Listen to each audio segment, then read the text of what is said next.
देश की सबसे बड़ी B2B market place 60% market share रखने वाली कंपनी इंडिया मार्ट इंटरमेश हमारे साथ है इस वक्त और कल आए हैं इस कंपनी के नतीजे बाजार बंद होने के बाद। पहले मैं आपके सामने नतीजे रख दूं और उसके बाद हम मुलाकात करेंगे कंपनी के टॉप मैनेजमेंट से। आय रेवेन्यू बढ़कर आया है लगभग 7%, लेकिन बाकी पैरामीटर्स पर नतीजे दिख रहे हैं थोड़े कमजोर। मुनाफा 27% घटकर 57 करोड़ पर पहुंचा है। मार्जिन्स 41% से घटकर 28-28.5% आए, यहाँ बड़ी कमी होती हुई दिखी है और इसी वजह से मुनाफा 18% घटकर 57 करोड़ के आसपास आया है, 70 करोड़ से घटकर।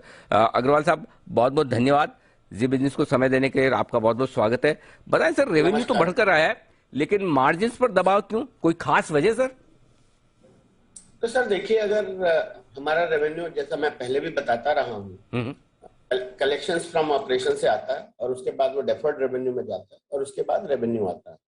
हमारा जो डेफर्ड रेवेन्यू है वो करीब 20 महीने का डेफर्ड रेवेन्यू होता है। तो जो रेवेन्यू फ्रॉम ऑपरेशन है वो पिछले 20 महीनों का एक नतीजा निकल के आता है, क्योंकि पिछले साल मतलब FY21 में पूरा साल कलेक्शन फ्रॉम ऑपरेशंस नेगेटिव रहा था। इस वजह से मैंने पहले भी गाइड किया था कि रेवेन्यू फ्रॉम ऑपरेशंस थोड़ा कम दिखेंगे। और दूसरी बात यह है कि जहां तक मार्जिन का सवाल है, अगर आप देखें तो इस क्वार्टर भी कलेक्शन फ्रॉम ऑपरेशन 17% से बढ़ा है और पूरे साल में ये करीब 31% बढ़ा है। डेफर्ड रेवेन्यू भी करीब 25% बढ़ा है। तो इस क्वार्टर में हमने करीब 13,000 कस्टमर ऐड किए हैं, जो कि हम पहले 6,000 कस्टमर ऐड किया करते थे। स्पेशली काफी हमने सेल्स फोर्स में इन्वेस्ट किया है और ग्रोथ की साइड में अब इन्वेस्ट कर रहे हैं, क्योंकि अब इकोनॉमी रिकवर कर रही है। तो इसलिए ग्रोथ की साइड में इन्वेस्ट करने की वजह से मार्जिन्स पे प्रेशर रहेगा। और लेकिन ये कलेक्शंस फ्रॉम ऑपरेशंस और डेफर्ड रेवेन्यू में दिखेगा और over the time margins catch up कर लेंगे। तो नए वित्त वर्ष के लिए, ये वित्त वर्ष 2023 है, अग्रवाल साहब क्या रीजनेबल मार्जिन्स मानकर चलें, क्योंकि वेरिएशन बड़ा है, जहां 42% से 28% आता, तो फिर एक रीजनेबल मार्जिन इस साल किस तरह के दर्ज कर सकती है आपकी कंपनी?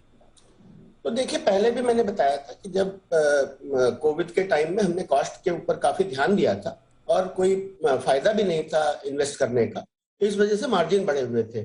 अब जैसे ऑफिसेस खुल गए हैं, लोग कस्टमर्स के पास जाने लग गए हैं और हमने हायरिंग भी दोबारा शुरू करी है, तो अगर आप हेडकाउंट देखें तो हमारा हेडकाउंट भी बढ़ा है और इसकी वजह से मार्जिन्स पे प्रेशर है। लेकिन कलेक्शंस फ्रॉम ऑपरेशंस जो आए हैं वो आपको देखेंगे तो आगे बढ़ते हुए नजर आएंगे। नहीं, वो बात ठीक है सर, कारण जो आप बता रहे हैं परफेक्ट है। मैं सिर्फ ये जानना चाहता हूं कि मैं क्या मार्जिन समझ के चलूं, 25 से 30% की रेंज रीजनेबल है या 40-45% की रेंज रीजनेबल है? जी, अभी के लिए, इस करंट साल के लिए 25 से 30% की रेंज रीजनेबल है। आगे वाले सालों में डिपेंडिंग अपॉन कि हमारी इस बार कलेक्शन की ग्रोथ कैसी रहती है, उसके बेसिस पे मार्जिन डिसाइड होगा।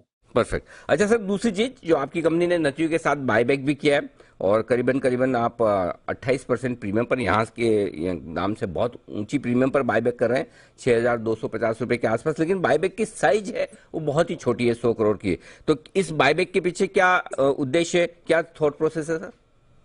सर हम डिविडेंड पेइंग कंपनी रहे हैं और पहले भी हम कैश फ्लो फ्रॉम ऑपरेशन का एक सर्टेन परसेंटेज डिविडेंड में देते रहे हैं। आजकल डिविडेंड देने का या शेयर होल्डर्स को कैश रिटर्न करने का ये एक better cash efficient, tax efficient तरीका है। इस वजह से बैक अनाउंस किया। हाल ही में कई सारी सर आपको पता ही है कि कई सारी नई जमाने की कंपनियां, जिन्हें हम न्यू ई कॉमर्स कंपनियां कहते हैं, लिस्ट हुई है। उसके बाद ई कॉमर्स कंपनियों को जिस तरह के वैल्यूएशंस मिलते थे वो थोड़े कम हो गए। कैसे देख रहे हैं आप इस ट्रेंड को, इस स्पेस को? जरा एक बार ओवरऑल व्यू दें सर। ओवरऑल व्यू मार्केट के ऊपर कमेंट करना बहुत मुश्किल है, क्योंकि 2021 में जब दुनिया में रेवेन्यू नहीं आ रहा था तो एकदम से मार्केट काफी हाई चले गए थे। अब शायद रियलिटी आ गई है तो उसके हिसाब से चल रहा होगा। हम तो अपना ये देखते हैं कि हमारा कैश फ्लो फ्रॉम ऑपरेशन कैसा चल रहा है। परफेक्ट, ठीक बात है सर। अच्छा, अब नए साल के लिए क्या प्लान्स है कंपनी के? कुछ एक्विजिशंस, कैपेक्स, क्या कुछ करना चाहते हैं सर? तो नए साल में अगर आप देखें तो अभी हमने 6 अप्रैल को बिजी का कंप्लीट एक्विजिशन कंप्लीट किया है।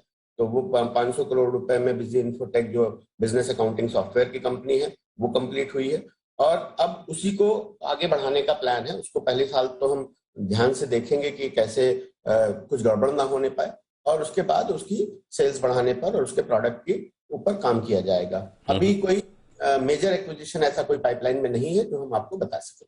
बात है। बहुत बहुत धन्यवाद सर समय देने के लिए और नतीजों पर विस्तार से बातचीत करने के लिए। दिनेश अग्रवाल साहब, फाउंडर और सीईओ इंडिया मार्ट के, बताते हुए कंपनी के नतीजों के बारे में। 25 से 30% के मार्जिन रीजनेबल लेकर चलें। इस साल काफी कुछ पैसा ग्रोथ पर खर्च करने वाले हैं, शायद इस वजह से थोड़ा सा मार्जिन पर दबाव दिखा, लेकिन आगे इस ग्रोथ का फायदा आपको कंपनी की परफॉर्मेंस में आता हुआ नजर आएगा। स्टॉक आज थोड़ा दबाव में है नतीजों की वजह से। यहाँ पर आप देख सकते हैं, एक बार जरा चार्ट ले आए। जी हाँ, 3% 2.5% नीचे खुलने के बाद एक अच्छी रिकवरी भी आती हुई दिखी। इंडिया मार्ट में, निफ्टी में भी आई है। निफ्टी में फिर से अच्छी है। 17,000